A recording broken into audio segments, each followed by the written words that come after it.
நேயர்கள் அனைவருக்கும் வணக்கம். வெண்முரசு இந்திரநீலம் அத்தியாயம் 83. மதுராவின் ஒவ்வொரு செடியையும் சுபத்திரை அறிந்திருந்தாள். ஒவ்வொரு பறவையும் அவளை அறிந்திருந்தது. அரண்மனையில் தன் மாளிகையில் அவள் இருக்கும் நேரம் என்பது இரவில் துயிலும் போது மட்டுமே என்றனர் செவிலியர். இருள் புலரியில் விழித்தெழுந்து படைக்கல பயிற்சிக்கு களம் செல்வாள். பின்பு தோளில் ஏற்றிய அம்பரா துணியுடன் இடக்கையில் வில்லுடன் புறவி மீதேறி குறுங்காட்டுக்குள் அலைவாள். வேட்டையும் கான் விளையாட்டும் என பகல் நிறைப்பாள். இரவெழுந்த பின் படகில் காளிந்தியில் கழிப்பாள். நீராடி சொட்டு முடையுடன் நள்ளிரவில் அரண்மனைக்கு மீள்வாள். இளவரசியருக்குரிய எச்சரிப்பு நெறிகள் எதுவும் அவளை தலைக்கவில்லை. அரசகுடியின் முறைமைகள் எதையும் அவள் அறிந்திருக்கவில்லை. வேள்வி புறவைக்கு பெரு வழி என ஒன்றில்லை என்று அறிக என்றார் அவை புலவர். அதன் காலடிப்படும் இடங்கள் அதற்குரியவையாகின்றன. அங்கெழுகின்றன தொடர் பெரும் படைகள்.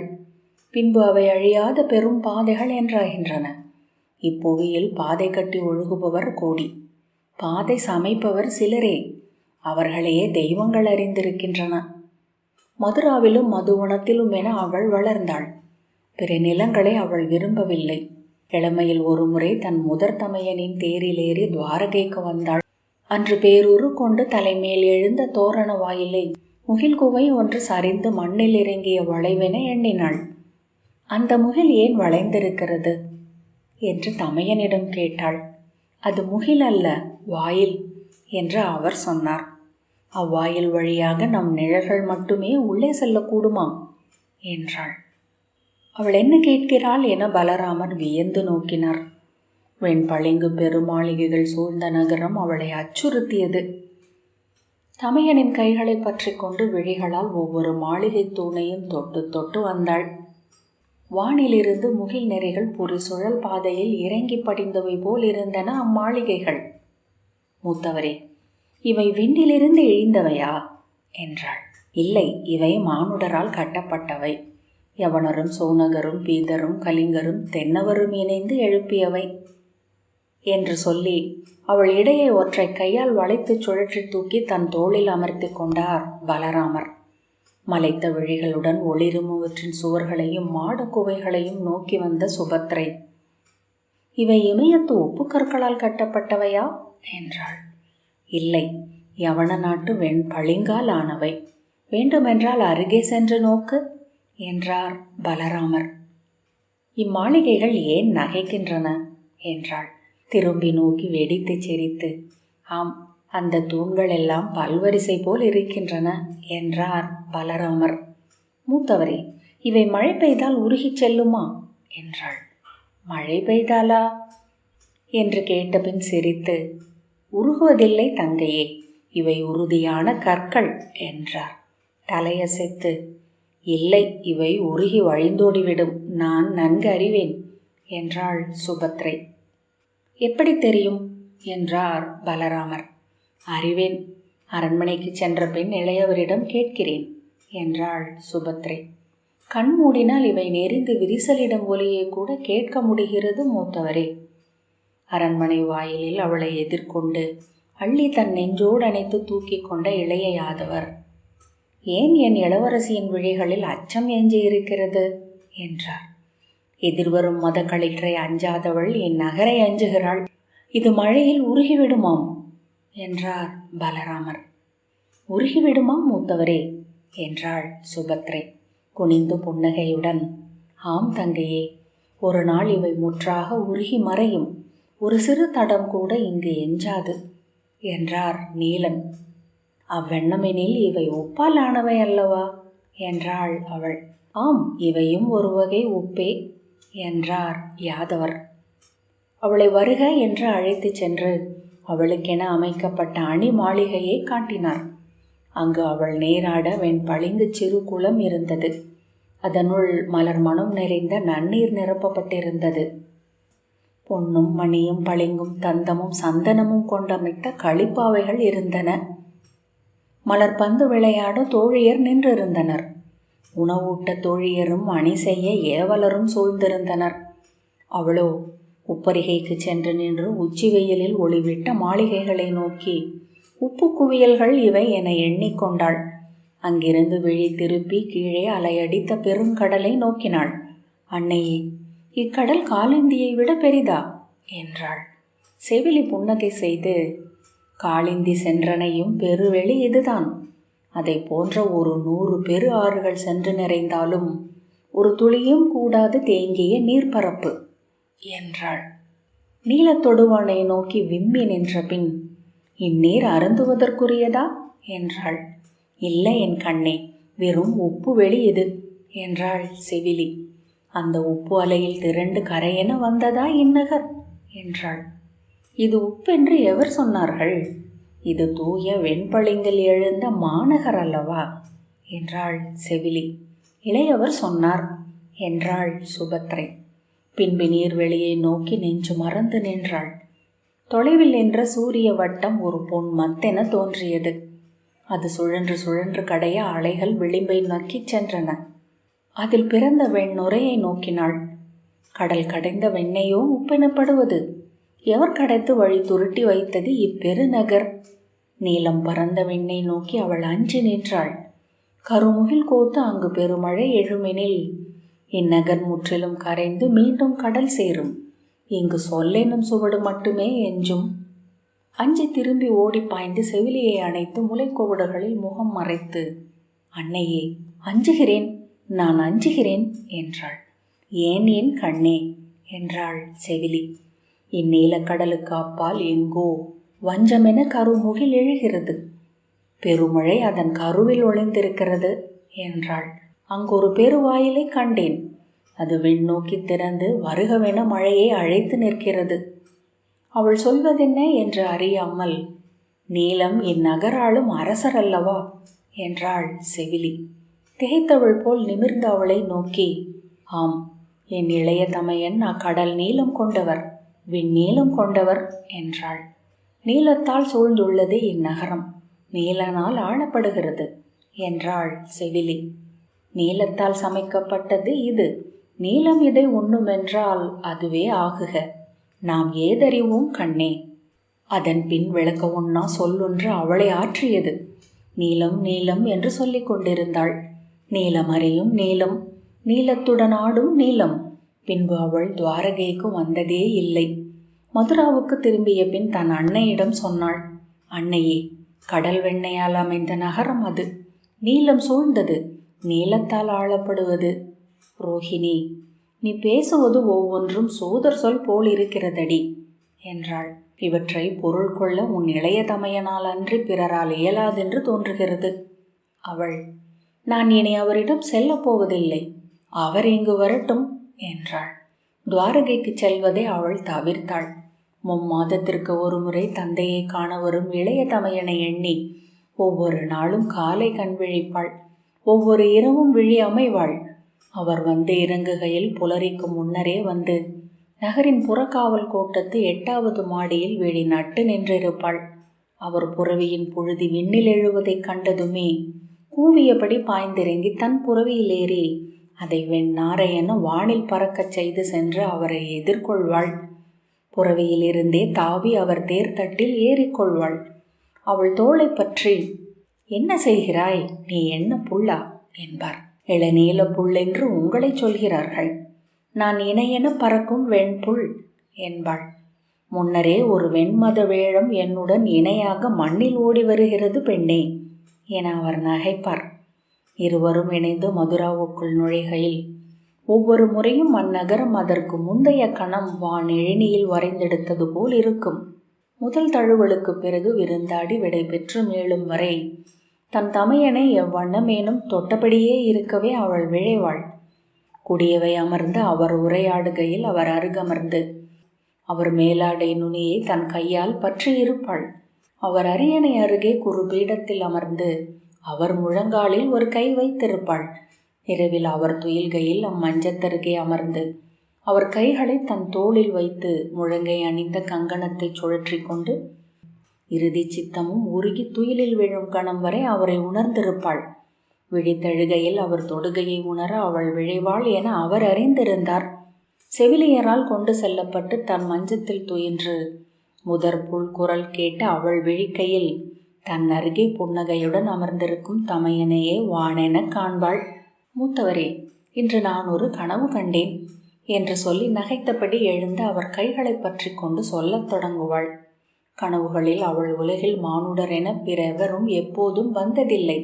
விழிதிறந்த முதற்கணம் தெரிவது அவர் புன்னகை பெருமலர் முகம் என்றால் அதற்கு நிகரென பிறிதொரு பேரின்பம் மண்ணில் இல்லை என்று அறிந்திருந்தாள். மூத்தவரே, ஆழையும் வெண் சங்குமேந்தி நீங்கள் நின்றிருக்கும் பேராலயம் ஒன்றை கண்டேன். அங்குள்ள சிற்பங்கள் அனைத்தும் உயிர் கொண்டிருந்தன. சுவர்கள் தோலதிரும் உயிர்ப்புடன் இருந்தன. உங்கள் விழிகளோ இரு நீலச் சுடரென கருவறைக்குள் எரிந்தன என்றாள். நீ அங்கு ஒரு சிற்பமாக இருந்தாயா என்றார். நான் அறிந்த அனைவரும் அங்கு சிற்பமென இருந்தனர். அன்னை அங்கே சுரபி என்னும் ஆயர் தெய்வமாக இரு கைகளிலும் ஆக்களை பற்றி இடையில் பார்க்குடம் தழும்ப நின்றிருந்தாள். ஆனால் நான் வெண்பறவையாக சிற்பங்கள் நடுவே சிறகுரச பறந்தேன் என்ற பின் திகைத்து, மூத்தவரே, நான் அப்போது ராமா என்று அழைத்து கொண்டிருந்தேன் என்றாள். அவர் புன்னகைத்து, கோசலத்து ராமனை அழைத்தாய் போலும். அவனும் என்னை போல் நீலன், எனவே அவனே நான் என்றார். என்றும் அவன் சொல்லில் அமைந்திருந்தேன்.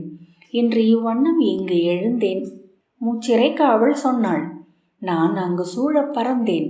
பின்பு சென்று இளவல் பரதன் வில்லேந்தி அமர்ந்திருந்த இணை கருவறைக்குள் சென்றேன். மீண்டும் அவன் கைகளை பற்றி கொண்டு அங்கு கருவறையில் சிலையென நின்று நான் வெளியே நோக்கி கொண்டிருந்தேன்.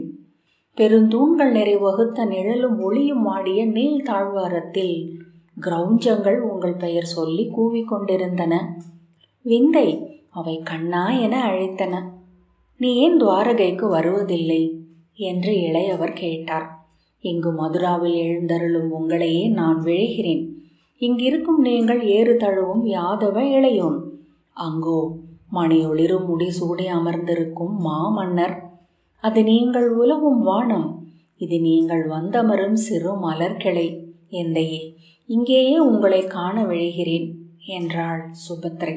இக்கிளையில் பூத்த அழகிய வெண்மலர் நீ என்று சொல்லி அவள் காதோர குறுநிறையை கையால் பற்றி சுழற்றி இருக்க, ஐயோ என்று சொல்லி அவள் கைகளை கட்டி கொண்டாள்.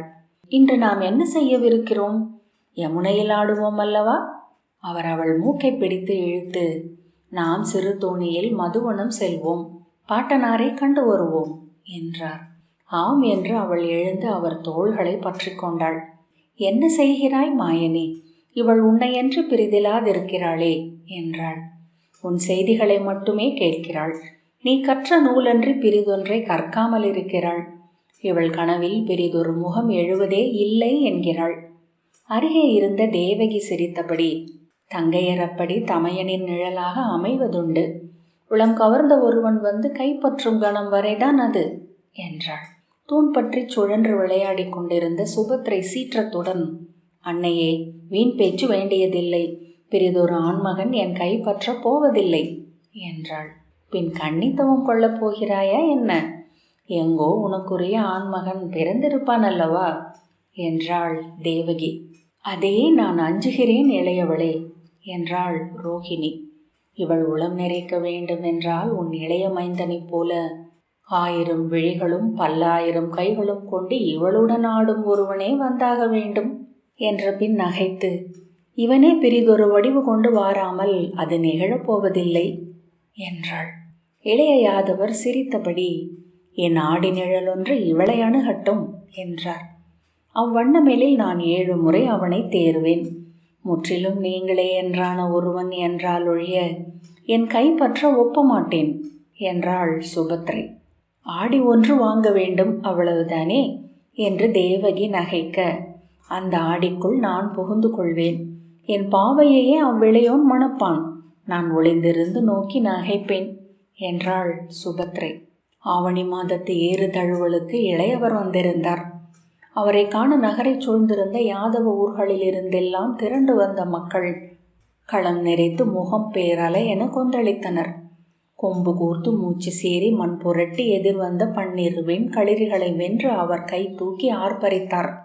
4 களிறுகளை வென்று அவருக்கு நிகரென அவள் நின்றாள். இளையவள் கொற்றவை என்று ஆர்ப்பரித்தனர் மக்கள். உண்டாட்டு முடிந்து துவாரகைக்கு கிளம்புகையில், இளையவளே, என்னுடன் வருக என்றார். சென்று வாருங்கள் மூத்தவரே, எங்கே இருப்பினும் நான் உங்களுடனே வாழ்கிறேன் அல்லவா என்றாள் சுபத்ரை. இம்முறை நீ துவாரகையில் இருந்தாக வேண்டும் சுபத்ரை என்று சொன்னபோது அவர் விழிகளை நோக்கி ஒரு கணம் எண்ணி, ஆணை என்றாள் சுபத்ரை.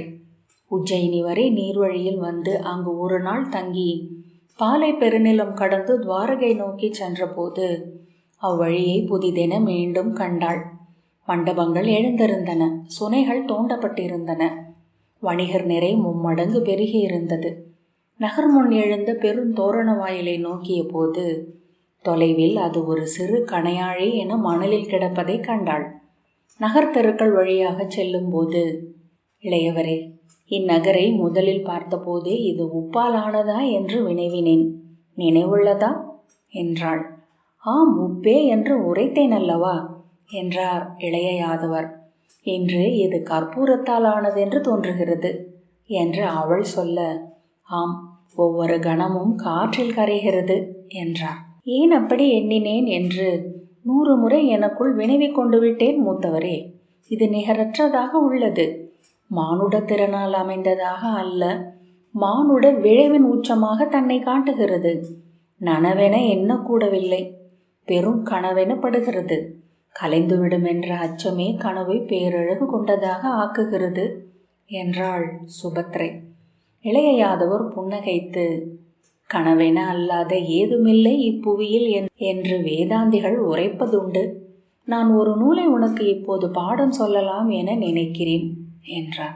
ஓடும் தேரிலா என்றாள் அவள். தேரில் வகுப்பெடுப்பதே எனக்கு உகந்ததே என நினைக்கிறேன். புறவியோட்டும் போதே என்னை முழுமையாக உணர்கிறேன் என்றார். ஐயோ வேண்டாம், குளம்படி தாளத்துடன் நூல் காற்றால் அதை ஓடிக்கொண்டுதான் நினைவு கூற வேண்டும் என அவள் நகைத்தாள். துவாரகையின் மாளிகையில் ஒவ்வொரு கணமும் அவள் அமைதியே இழந்திருந்தாள். அதன் பேரவை கூடத்தில் சென்று இளைய யாதவரின் அருகமர அவள் உளம் கூடவில்லை. அதன் தெருக்கள் அவளை கவரவில்லை. அதன் துறைமுகத்துக்கு ஒரு முறைக்கு மேல் அவள் செல்லவும் இல்லை. பெரும் பாலை நிலமும் எவரோ களைந்திட்டு சென்ற செம்பட்டாடை போல கிடந்தது. துவாரகையின் சூதர் சாலைகளை மட்டுமே அவள் விழைந்தாள். அங்கு அவள் தன் தமையனை பற்றி எழுதப்பட்ட காவியங்களை மட்டுமே பயின்றாள். அச்சொற்களில் எழுந்த என் வகை நிலங்களின் 8 திருமகள்களின் அழகில் தன்னை ஆழ்த்தி கொண்டாள். 8 முகம் கொண்டு எழுந்தருளிய தன் இறைவன் 9வது அழகு முகத்தை தனக்கு அளித்ததாக நினைத்தாள். சூதர் அவரை சொல்லித் தீரவில்லை என்று கண்டாள். அவரை சொல்பவரெல்லாம் பெண்ணென்று ஆகும் விந்தை என்ன என்று எண்ணி எண்ணி மாய்ந்தாள்.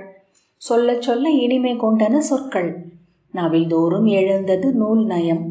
ஒவ்வொரு வாயிலாக மூடி சூழ்ந்திருந்த புற உலகிலிருந்து அவள் அகன்று சென்றாள். சொல்லால் அமைந்த மரங்கள் சொல்வானத்துக்கு கீழே சொல் மண்ணின் மேலெழுந்து சொல் மலர்களைச் சூடி நின்ற வெளியில் சொல்லேயாக பறந்தன புட்கள். அவரென்று பிரிதேதும் இல்லாத வெளியில் இருந்தாள். அப்போது அவள் வாயிலை வந்து முட்டி நுழைந்து அழைத்தார் யாதவரின் எளிமை தோழரான அமைச்சர் ஸ்ரீதமர். இளவரசி, தங்களை சித்தமாகச் சொன்னார் இளையவர். நாளை காலை முதல் நாழிகையில் புறவியில் அவருடன் கிளம்பி அவந்தி நாட்டுக்கு செல்ல வேண்டும் என்று ஆணையிட்டுள்ளார் என்றார். இந்திரநீலம் 83வது அத்தியாயம் இத்துடன் நிறைவு பெற்றது.